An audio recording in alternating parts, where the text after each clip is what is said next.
हाँ, तो मैं आपको बता रहा था कि प्रारंभिक शिक्षा का पाठ्यक्रम और इसको पूरा किया जाना, मतलब जो प्रारंभिक शिक्षा का पाठ्यक्रम हमारा है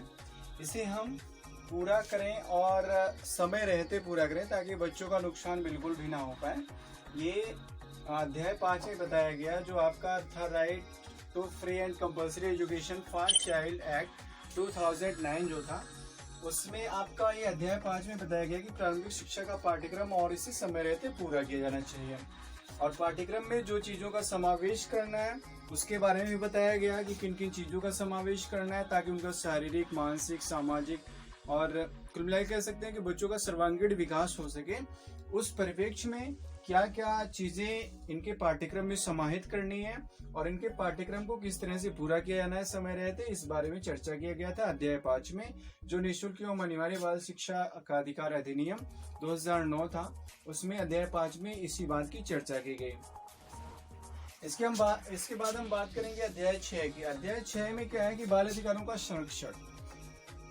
तो आपको इससे पहले बाल अधिकार के बारे में बताया ही गया है कि बाल अधिकार क्या है। तो बाल अधिकार के बारे में आप जानते होंगे मेरे ख्याल से। बाल अधिकार मतलब कि बालकों के हितों को ध्यान में रखते हुए उन्हें जो अधिकार प्रोवाइड किए गए उनके बाल अधिकार हैं, और उनका संरक्षण कैसे किया जाना है ये इस अधिनियम में रखा गया है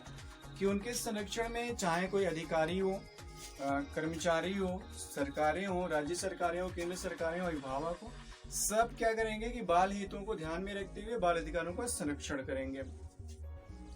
अब बाल अधिकारों के संरक्षण में जैसे उनको भयमुक्त बनाना, उनको डर, चिंता इन सबसे दूर रखना, और उन्हें खेलने का अधिकार होना चाहिए, अच्छे कपड़े पहनने का अधिकार होना चाहिए, अच्छा खाने का अधिकार होना चाहिए, पढ़ाई लिखाई का अधिकार होना चाहिए, खेलने कूदने का अधिकार होना चाहिए,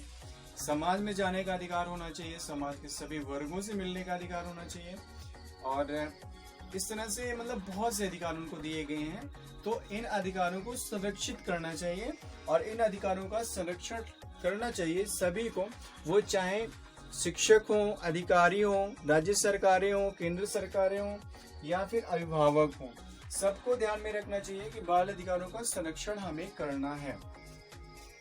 जैसे निःशुल्क एवं अनिवार्य शिक्षा की अगर बात की जाए तो बहुत से अभिभावक ऐसे हैं जो अपने बच्चों को स्कूल नहीं भेजते हैं। अब इसमें क्या है कि वो बाल अधिकारों का हनन कर रहे हैं, और ये चीज गार्जियन को समझना चाहिए कि भाई बच्चा तो उनका है, अगर वो बड़ा होके पढ़ लिख के कुछ बन गया तो उन्हीं के काम आने वाला है।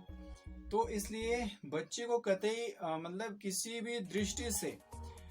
कोई भी उनका अहित वाला कार्य नहीं करना चाहिए। हमेशा उनके फ्यूचर को ध्यान में रखते हुए, उनके भविष्य को ध्यान में रखते हुए ही काम करना चाहिए। और बाल अधिकार में यही चीजें बताई गई हैं कि बाल अधिकार जो उनको प्रोवाइड किया गया है,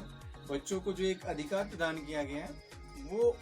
उन अधिकारों का संरक्षण होना चाहिए, बच्चों के अधिकारों का संरक्षण करना चाहिए।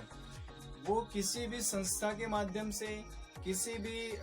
विभागीय अधिकारी के माध्यम से, मतलब कैसे भी